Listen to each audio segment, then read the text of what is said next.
We have a project here at the Miller Center where we ask people about these really seminal issues. If you were talking to the next president, whoever he or she may be, in January of 2017, and you had to narrow it down to, here's the one thing you really need to do, Mr. or Mrs. President, what would that advice be to the next president? It's a great question. The answer that I would give is that we need to embrace evidence-based justice. We have evidence-based medicine for a very long time.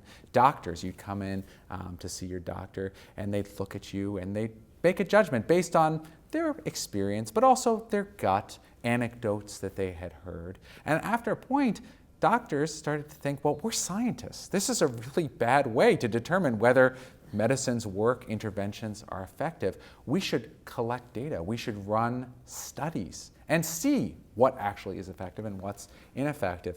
And so I would say the starting point is to think about, well, what are best practices, and to have the courage to change things, to actually think about, well, you know, this may be the best system that the world has ever seen, but it's not the system that we as Americans are promised, and we must always strive forward.